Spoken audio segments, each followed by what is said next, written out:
Warning. This episode contains violence, racist language, and scenes that some listeners may find distressing.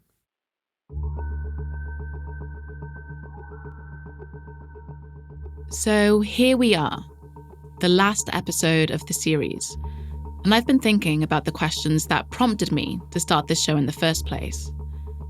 That initial question I had more than 10 years ago when I moved to Long Island for university was, where are all the Black police officers?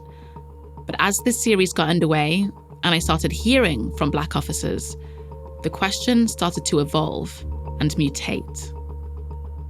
Why would a Black person choose to be a cop? Does the fact that you're a cop trump the fact that you're Black? If you could start over and do it all again, would you? When I put these questions to the officers in the series, one man, one answer stood out from the rest. Remember Michael Sapp from episode 7? Former officer at Transit and East Windsor Police Department. He stood up to his boss at Transit and years later took on his old department at East Windsor. Knowing what I know now and having gone through what I went through, I would have pursued a different career.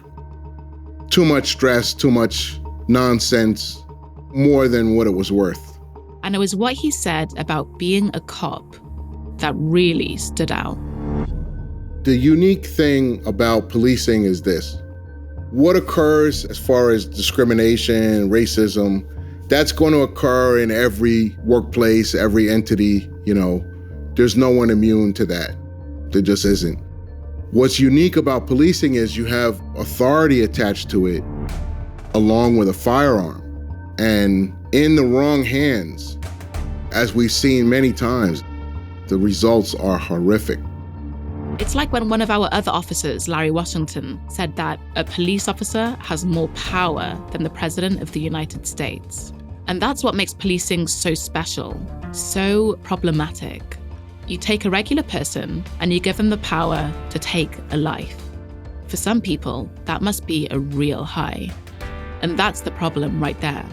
If you love guns, power, or violence, this is a very attractive path. So here's the question. Whether you're Black, whether you're white, does it even matter?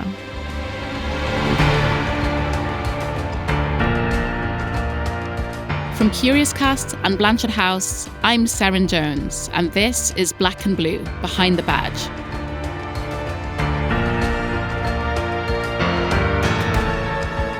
Episode 8, Bad Apples.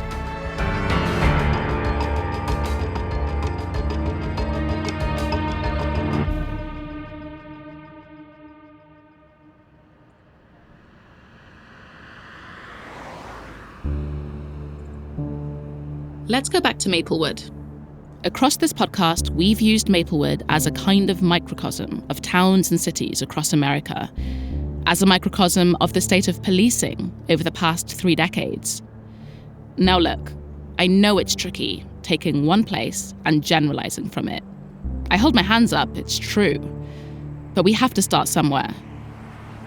And having spent all this time in Maplewood, studying the suburb, getting to know its people, turns out the story of this police department has an ending I did not see coming. But we're not there yet. Bear with me. We left Maplewood in 2016, and quite frankly, things were a total mess. Remember the whole 5th of July episode, when Black kids were marched out of town by police to another neighborhood where they didn't even live? 4 young Black teens were beaten up by Maplewood police officers. The police chief was placed on suspended leave. It was bad. But eventually, Maplewood PD moved on. In fact, there was one man who did more than anyone else in the police department to turn the tide after that dark night. Jimmy Duvall. He took over just after that incident. Now, even Robert Tarver, he was the lawyer for one of the kids who was beaten up and doesn't have a lot of good things to say about the police. Even he thinks Jimmy was a good thing. I can tell you this, because of what Jimmy Duvall did, because he put a different tone into effect, It instantly raised the profile of the police in terms of being positive in the Black community, because he sat down with Black community leaders. He actually had conversations with individuals when they had problems, and he made sure that his officers were involved in community policing. Actually, Jimmy has already been part of this series. You just don't know it. Remember Mike Morrison saying this in episode 6? Like a spy in the middle of the night, in the darkness, I went to the police department and I saw the tape. He's talking about the tape of the beatings. Now, the reason Mike Morrison went to the station in the first place that night was because of a white officer, Jimmy Duvall. He was a lieutenant at Maplewood PD at the time, and he realized the gravity of the situation, how the department had messed up so badly. Jimmy Duvall had been colleagues with Mike and Larry at Maplewood PD. Larry remembers how he started out. I met Jimmy Duvall February 1990, Maplewood Police Department. We were both dispatchers. He had been hired prior to me as a dispatcher. You can see he was a guy who was just very focused and determined to, as he would often say, one day I'm going to run this police department as chief. Larry and Jimmy were tight. They went from being colleagues to being partners to being friends. We did get to know each other. I actually invited him to my wedding. He had actually invited me to his first wedding. So, I mean, this is how close we had gotten. And their friendship grew over time. One day before work, he calls me. It's like, Larry, I got something for you. And I was like, okay, I got something for you. And he's like, okay, well, we'll see each other at work. We get to work. We go through our lineup. We get in the car and we start riding. And I go, yo, pull over. Let me show you what I got for you. He's like, okay, I'll get what I got. And ironically, there was somebody somewhere, and I believe they still exist, baked what they call the black and white cookie. One side was brown, one side was white, and we each had that for each other. So this is us. We're going to be tight for the rest of our lives. This is me and you, black and white. This is what we're going to do. Like Larry and Mike, Jimmy also worked his way up the ranks. By July 5th, 2016, Jimmy Duvall was a detective lieutenant. And that night, the night when things went so wrong, changed his career and the future of Maplewood PD. Within days, Chief Cimino was suspended and Jimmy Duvall became the acting police chief. He had a plan, and Larry was one of the first people he called. He said, Larry, guess what? I was like, I heard, you're the acting chief of the Maplewood Police Department.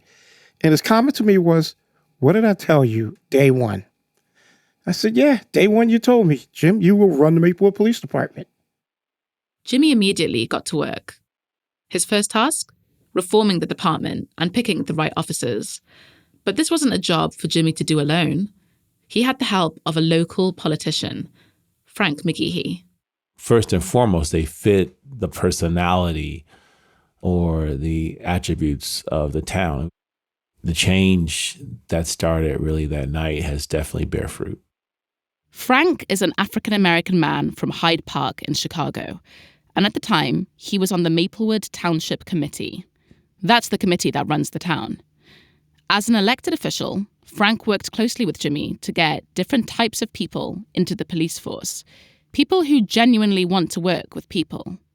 In the process of promoting and hiring, the town has made great changes to make sure that incidents like what happened in 2016 aren't repeated in our town. Local attorney Robert Tarver works with Jimmy too. We talked about the problems in Maplewood.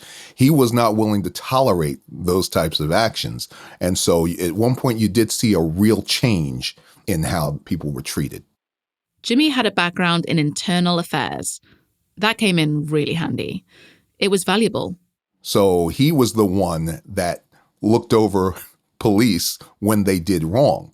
So he was already coming from a perspective of knowing that there are incidents that happen with police, knowing that there are times when police officers go beyond the bounds of where they should go, and wanting to correct it. So progress was being made. But remember, Jimmy was just acting chief. Cimino was only suspended. There was a good chance he'd return. But then something happened. That tape, the one of the beatings, it got out, and it set Maplewood alight. So someone leaked this video. Yeah. And this video was and I'm not gonna say who the person was. We can't say who was responsible for the leak. In the end, Cimino took early retirement. And at the time, the township of Maplewood issued a statement stating that no formal disciplinary actions were sustained against him during his time as chief. With Cimino gone, Maplewood PD's chief of police was sworn in, Jimmy Duvall, no longer acting, but permanent. He'd finally got the top job. Right at the beginning of our project, back in January last year, we actually spoke to Jimmy. Mike Morrison put us in touch with him. We were surprised that an active police chief was willing to talk to us, but he was really open, to the point, firm, but candid. He was frank about what happened that night, about Cimino's decision-making and the culture that he believed had festered under him. We were even planning to formally interview him for the podcast. But late last year, that all changed. On October 22nd, 2022, I received a WhatsApp message from Mike Morrison. Chief Jimmy Duvall had a heart attack and died. For Larry, it was devastating. It did have an effect on me. It still has an effect on me. Even with this interview, I can sit here and think of silly things we said to one another, just stuff like that. So truly the impact, very big impact. The death of Jimmy Duvall hit Maplewood hard. Jimmy grew up in Maplewood. He even went to Columbia High School. He was part of the town, and the town was part of him. Obituaries praise his work in law enforcement and of how he challenged the old guard. It seemed like the entire town came out to pay their respects to Jimmy and his family. There were motorcycles, horses, police chiefs, police officers, and members of the community who showed up. The final tribute was a helicopter flyover. With Jimmy gone, Maplewood once again found itself in need of a new chief. Cue Albert Sally. Albert Sally has been in leadership for a while. He was Duvall's deputy, and his new deputy is rare. A woman in police leadership. Now, here's the reveal. This all happened during the making of this show. Maplewood Police Department, which seems to have had such a problem with race, is now led by 2 Black officers. The boss is Chief Albert Sally, and his deputy, Deputy Chief Naima Malloy. 2 Black officers that Mike Morrison nurtured and guided throughout their careers. This is huge. It's a massive achievement for those officers. Their appointments have been celebrated in local media as a historic watershed moment for Maplewood. But just as the celebrations were wearing off, the news of another incident of police brutality brought into focus the role of Black police officers like never before.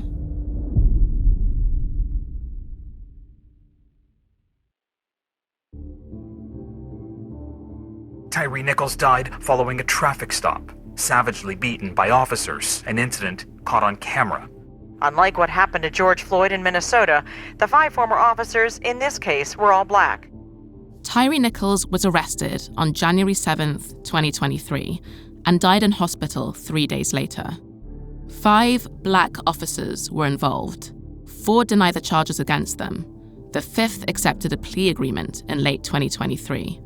But what really stood out to me was the name of their unit, Scorpion, which all 5 of the officers belonged to.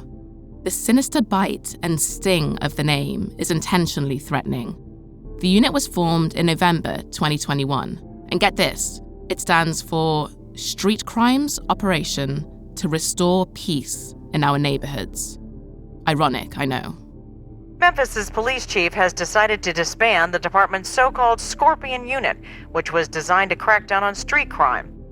There have been scattered reports of abuses by the Scorpion unit, and then nationally, some of these quick swarm suppression specialty units sometimes can lead to over-aggressive tactics. Tyre's death changed our thinking behind this podcast midway through production. When the news of his story broke, we got back in touch with our 4 police officers. We asked them to do one final round of interviews to reflect on what's going on. I mean, how could we not? Mike Morrison, Larry, and Tina all agreed to it and spoke on the record. First up, Tina. Disappointed, shocked. I was shocked at the behavior and then double shocked that there were Black officers, young Black officers. Like, this was multifaceted. So young and so lacking in empathy. Larry Washington. I was absolutely floored when I learned that they were all Black. Yeah, I was completely stunned by it. I just didn't think that we had Black officers that would go to that extreme. Young officers, Black officers with a young Black male. So I say that to say you would think that that could have been them any day. That could have been their children, their cousin. But Mike Morrison had a very different reaction. I was not surprised in the least that the 5 officers were Black. Not in the least. And his reason goes back to what he's always known from day one. Remember how we called policing the biggest gang in America? Well, it had nothing to do with color. It had to do with culture. For Mike Morrison, what happened to Tyre is proof of what he sensed very early on in his career. But still, there's something about this situation that a lot of people, a lot of Black people especially, have noticed. There's an argument that the treatment of Black officers who abuse power is different to their white peers. Because even though it was Black officers who killed Tyre, there were others involved too.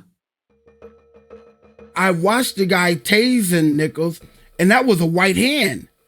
I was like, where's he at? So as a regular guy watching TV, I knew that guy was just as responsible as everyone else. The guy who was tasing was white. The officer Mike is referring to was involved in that first initial traffic stop with Tyre. But after the news of his death broke, unlike his colleagues in the Scorpion unit, he wasn't publicly named at first. His identity was protected for weeks, and instead of being fired immediately like the others, he was placed on desk duty before being fired a month later. Back to Tina. I don't want it to sound like it's better if it was white or Black. The whole thing is heinous, just wearing the badge, because that is not what this is about. It wasn't just the Blackness of the officers that made this case in Memphis stand out. It was the Blackness in leadership, too. In fact, at the time, Black officers made up 58% of Memphis PD, and their chief of police was a Black woman, the first Black woman to hold that position. Chief C.J. Davis has been given credit for her handling of the fallout from Tyre Nichols' death, but she's also been strongly criticized.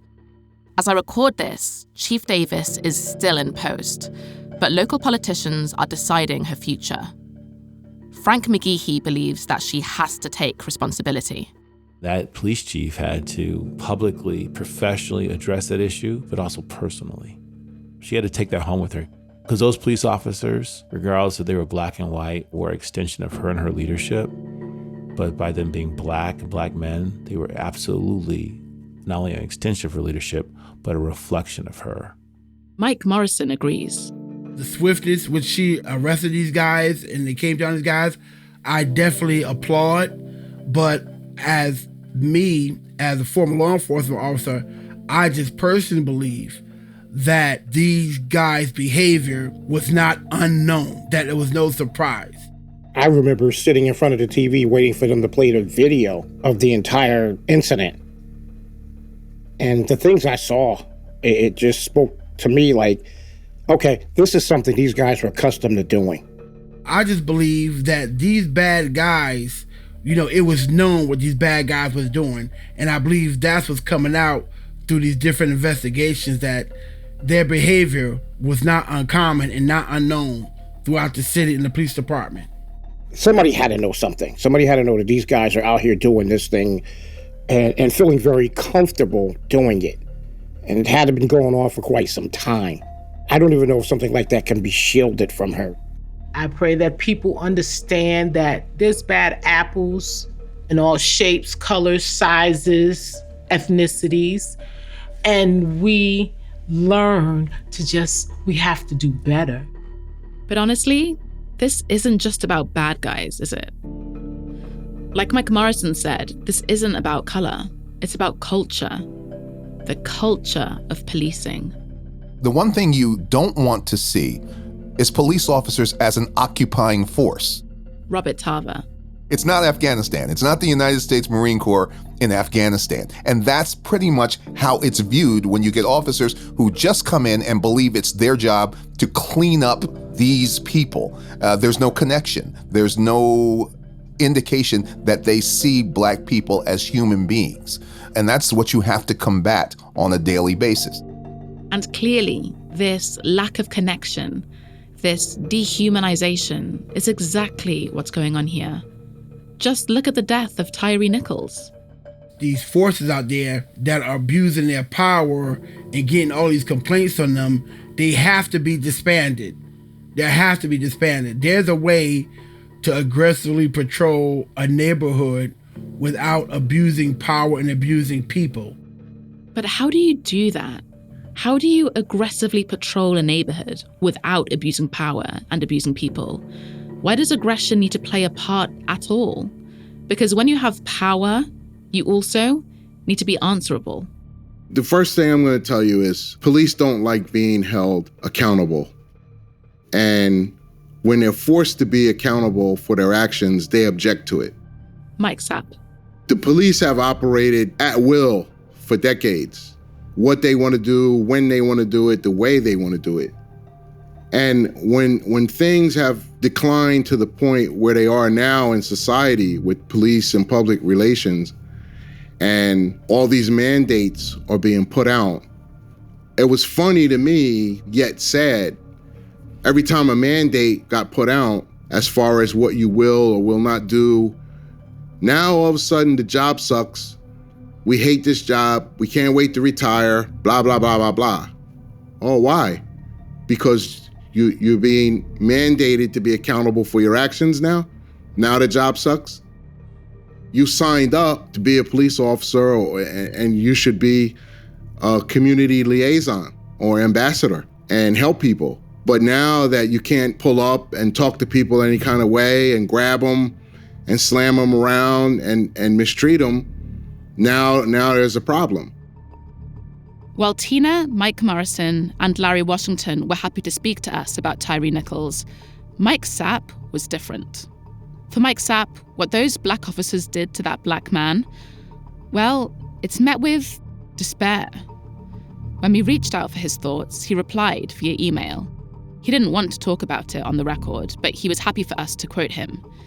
He said, "At this point, I'm not interested in weighing in on the tragedy of Tyre Nichols. I feel exhausted and drained. It seems absolutely hopeless. It leaves me in a dark place." Sounds bleak. Time to look for some hope, some solutions, perspective. That's next.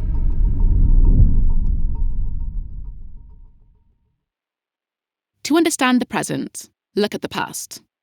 Let's get some perspective. Between them, our 4 officers have clocked more than 100 years of police work. They're what many would consider veterans. Their careers span from the 1980s to now. They work through Rodney King, Black Lives Matter marches, and Tyre Nichols. Let's start with Mike Morrison, who grew up in Newark. He went into policing to escape poverty. He started out in transit in the 1980s. Remember Boba, the police captain who, according to Mike, challenged him to fight out by the dumpster? And there was also Mike's darkest hour, the cafeteria incident, where he was accused of police brutality and black parents turned against him. But after all that, the fight to challenge police culture is still his everyday. I have taught in Florida, Illinois, North Carolina. He travels the country leading courses for police officers. He's an independent contractor these days. The courses are about policing with consent. That means policing in a way that enjoys wide public support. This method of policing was pioneered by the British politician Robert Peel nearly 200 years ago. But don't think that means that all is well and good in the UK today. Far from it. A recent independent review was damning about the culture within London's Metropolitan Police. Among many other things, it was found to be institutionally racist. That was the term first used 24 years ago. 24 years, and not a lot has changed. In his workshops, Mike Morrison doesn't just look at the roots of British policing, he also looks at the roots of US policing too. He confronts the uncomfortable history of how black people in America have been policed since the beginning. You can't talk about the history of policing without addressing slave patrols and how slave patrols transferred into our early forms of policing and police department. The earliest formal slave patrol started in the Carolinas in the early 1700s, and they had one mission: to quash slave uprisings through pursuing and returning runaway slaves to their owners. They were known to use excessive force to control and to terrorize. And juxtapose that with Robert Peel in the same century, how he was into community policing was on the extreme opposite way of the way we were policing here in the States. Mike talks a lot about Robert Peel, but he's also fascinated by another moment in policing history. And this piece of history shows just how entrenched corruption and brutality really is in US policing. Part of my presentation is something that happened in 1930 called the Wickersham Commission, which investigated lawlessness in law enforcement. Now, there have been a number of reviews into policing in the US, but this one was different. It said corruption and illegality in policing were everywhere, coast to coast. If you've ever wondered where the phrase "the third degree" comes from, look no further. The report uses the phrase to describe the violence and intimidation used by cops. And after this exhaustive 2-year study, the Wickersham Commission said that the law cannot change this problem, that it is a community issue. When you look at the victims of the third degree, the ones who faced the harshest cases of corruption and brutality, guess who comes out worst? Yep, African Americans. Or as they were called back then, Negroes. Now, it's not really surprising, but this 100-year-old record is still chilling. Here we are, going around the same block again. But Mike Morrison is an eternal optimist. He still believes deaths like Tyre Nichols can be catalysts for change. All these instances now that are happening, I feel change is coming. And I think this last one, which was worse than Rodney King in '94, this is worse than Rodney King. I think this case is going to be the one to catapult the change in this country. Mike looks at what he considers to be the change. Chief Albert Sally and Deputy Chief Naima Malloy, the two black cops now at the top of Maplewood PD. He watches them take charge and has witnessed the change they're making in the town. So back to that key point. Does it matter if you're black or white? For Mike Sapp, it's less about the race of the officer and more about the type of person that officer is. I think the psychological profile for a police officer candidate needs to be retailored. If you don't have a compassionate, community caretaking type personality, you don't belong on the job, period, at all. He and Mike Morrison happen to agree on this. Before you resort to deadly force, before you resort to physical force. They want you to take a step back, breathe and calm down, and talk to the individual and bring them down a few notches. Versus the old way was everybody comes in yelling and screaming. And it just gets progressively worse really fast, and it ends horribly. It sounds like what police forces need are more people like Tina. Placing someone under arrest should be just that. There have been times I've stopped someone, young kids, and you know how they are with well, let me Google it. You know, that incident is something different and what you can and cannot do. And I get it. And sometimes I would give them the time. Yeah, look it up. Look it up so you know that you're still coming with me, you know? And Mike Sapp is done with the old way of doing things. He wants to see a new type of police officer. There has to be a constant effort of, listen, we're not here just to write tickets and handcuff people. We're problem solvers. We have resources. There's ways that we can help people. Let's apply those techniques and go down those avenues. So everyone has a take on what needs to change.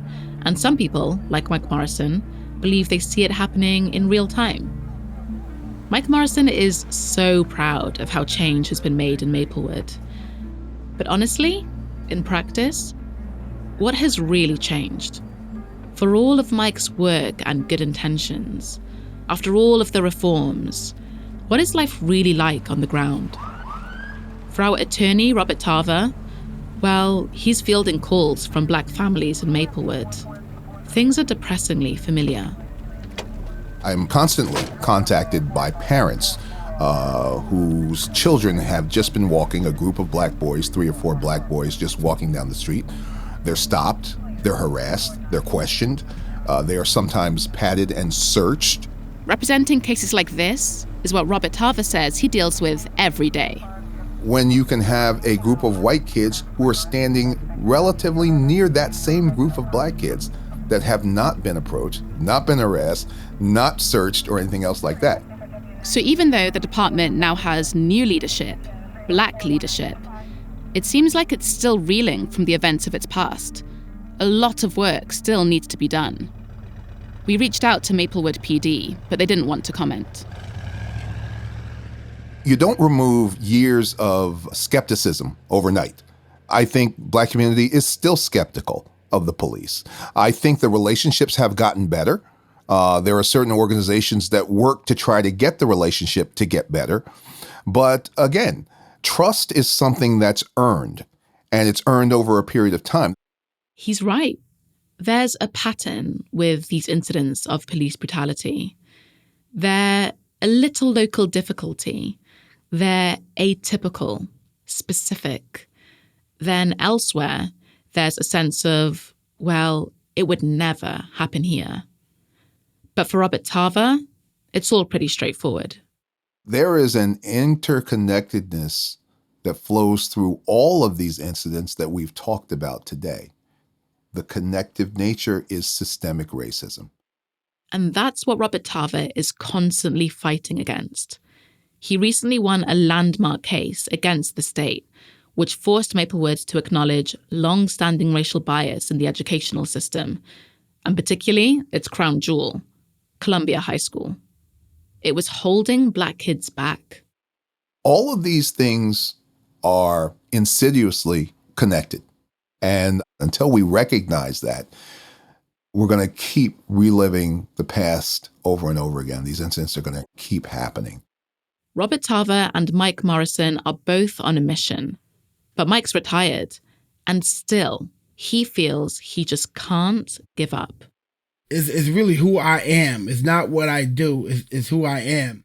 Mike Morrison met Mike Sapp literally weighing in on their first day at Transit, standing on the scales. But decades later, they have very different perspectives. When Mike Sapp looks at the future of policing, he's blunt. It's a long, hard, dark road, and it's going to take a lot to turn this current mindset around between the public and the police. You know, this is not an easy overnight fix at all. There's going to have to be a lot of rebuilding to come for years. And as for the Black officers realizing their ambitions for what policing can give them, Mike Sapp believes quotas don't cut it and never really have. The intention to recruit is there, but the intention to empower is far behind. It's sad that, a lot of these police administrations, depending on the agency, they won't allow a minority officer to break a glass ceiling. And if you do, it's only to a certain point. In between the two Mikes is Larry Washington. He's happy to be an ex-cop. He avoids socializing with his former colleagues and rarely sets foot in Maplewood. But he still believes in the power of service. I remain hopeful. I just think of, look where I came from and look at policing now as to when I walked in the door as a police officer. Black chiefs are almost unheard of. So yeah, I'm that guy that's going to always believe that change can come. You can get things done. It just takes a long, long, long time. Listening to Larry, I can't help but think of him cowering in that bathtub during the Newark Rebellion back in the 60s. And remember the Fathers? That parallel police force who patrolled the projects where he lived. Now, as he sits by his swimming pool at home, enjoying the early years of his police retirement, it's a long way away. And for Mike Morrison, the kid who grew up in the Weequahic section of Newark, it's clear that being a cop, being a Black cop, has defined and shaped his identity in a way that is now indivisible. All these things over the years that I've been doing, whether it's mentoring and starting programs, is really who I am. It's not what I do, it's who I am. And me teaching these classes is my life on paper. So I'm really blessed to be a poor kid from Newark, single mom, raising 5 of us. I think I did pretty good as far as statistics are concerned, as far as like where I was supposed to end up at. I would do it all over again if I end up like I am now. I made the show because I wanted to hear from a group of people who everyone has an opinion about, but who are never asked theirs. That's been a big lesson for me. Over the hours I've spent with our 4 officers, I felt that, in a way, this was the first time anyone had asked them to reflect on how they feel about themselves and the job that has so heavily defined them. You can see the toll it's taken on them being on the front line of one of America's most contentious conflicts. They know that Rodney King, Eric Garner, George Floyd, Tyre Nichols are just the tip of the iceberg. They know these names represent not some anomaly in police behavior, but more like the norm. They know because they have lived it day in, day out. The Washington Post database shows that, on average, police in the US shoot and kill more than 1,000 people every year. And it's not going down. In their own ways, the officers all seem relieved that they no longer have to face this reality from the trenches. There's a saying, once a cop, always a cop, that you never really leave. Is that how they feel as Black police officers? Or now they're not blue, can they just be recognized as Black? I was born a Black man before I was a Black police officer. I'm just a Black man that was formerly a police officer. And as for me, the Black journalist who wanted answers at the start of this series, well, I've gained some clarity. In this day and age, it truly takes a type of person who wants to serve and protect to be part of a system that is so outdated and broken. Maybe, just maybe, there's a prospect of change if we get the right people into policing. But how does that happen? If policing is the biggest gang in America, like Mike Morrison says, how do you break up the gang? Gangs are loyal. Gangs look after their own. And gangs will fight to the death.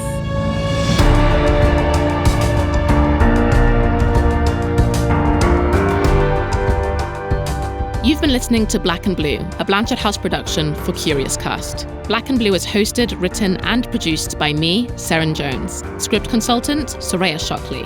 The sound recordist is Volkan Kiziltuk.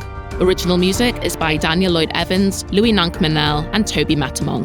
Sound design and mix engineering is by Toby Matamong. Voice coaching by Vicky Merrick. The managing producer is Amika Shortino-Nolan. The creative director of Blanchard House is Rosie Pye. The head of content at Blanchard House is Lawrence Grizel. The executive producers are Charlie Bell and Lawrence Grizel. For Curious Cast, the executive producers are Dila Velasquez and Chris Duncombe.